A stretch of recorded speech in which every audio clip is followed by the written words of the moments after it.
Breaking news, Ukrainian forces nagsagawa ng surprise attack sa puwersa ng Russia.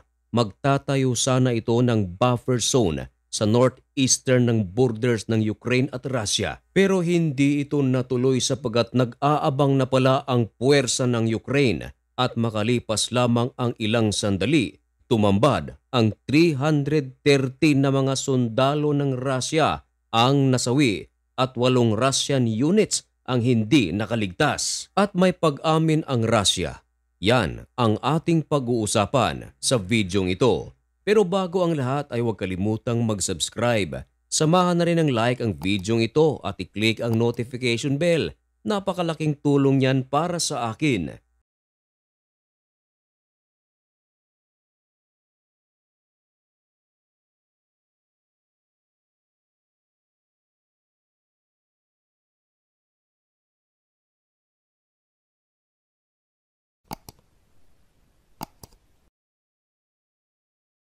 Maligayang pagbabalik mga kaibigan.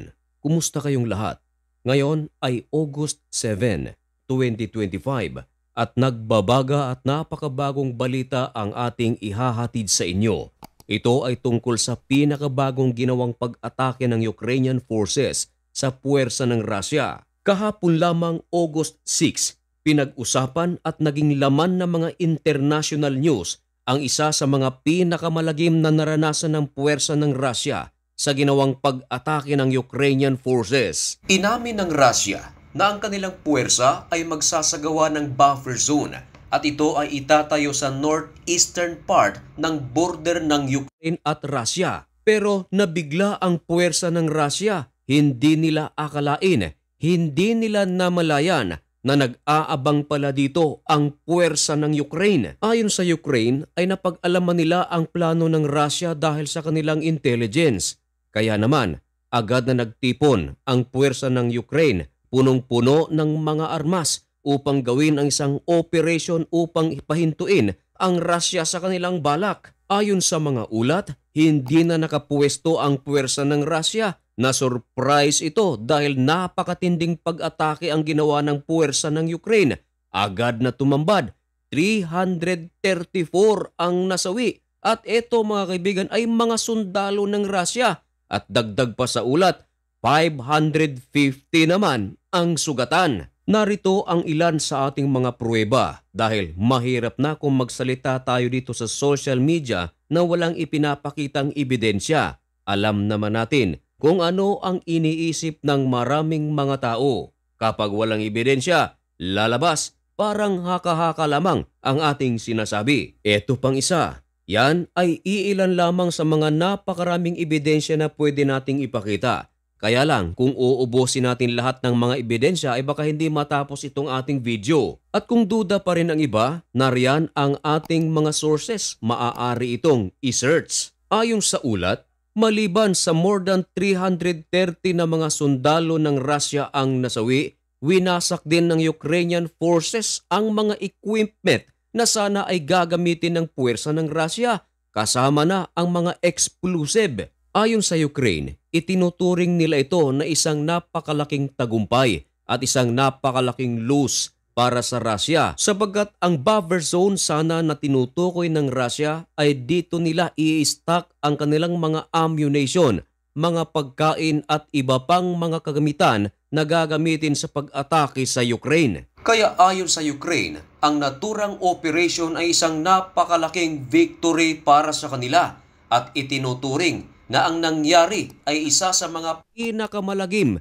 na nangyari sa puwersa ng Russia dahil can you imagine mga kaibigan, 334 ang tumambad na nasawi. Ayon sa Ukrainian official na noong buwan ng Hunyo sa taon ding ito hanggang sa buwan na ito ay naitatala ang mga malalaking losses para sa Russia. Dagdag pa ng Ukrainian official, isa sa mga halimbawa ay ang nangyari nitong July 27, 2025.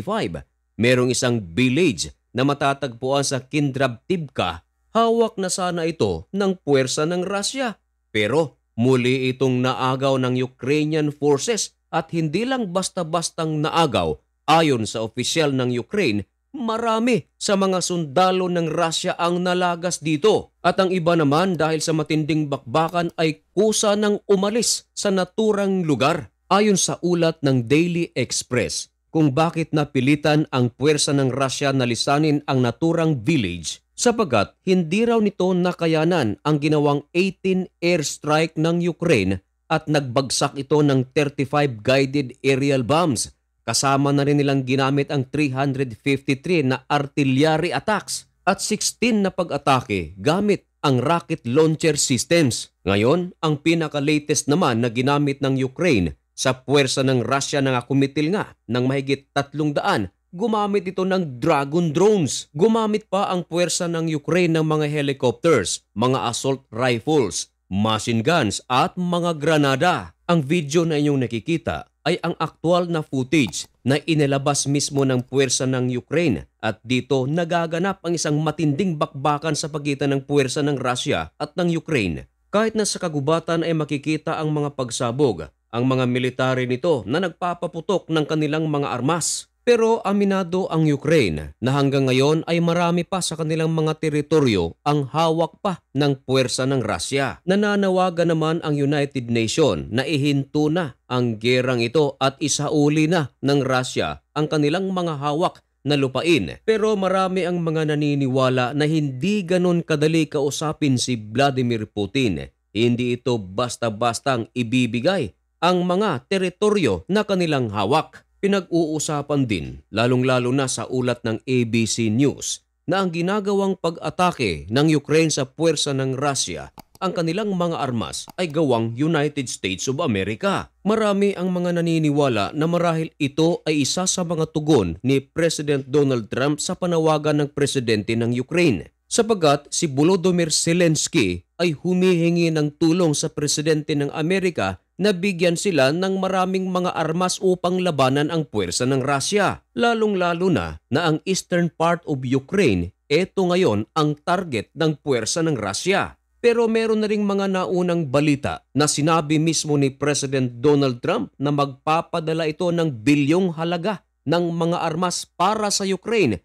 At ito ay idadaan sa NATO. Nangako na rin daw ang ilang mga bansa na sakop ng NATO na babayaran nila ang mga armas na sinasabi ni President Donald Trump. Sa ngayon ay wala pang pahayag ang Russia tungkol sa balitang ito. At yan ay isa sa ating mga tututukan dito lang sa channel na ito.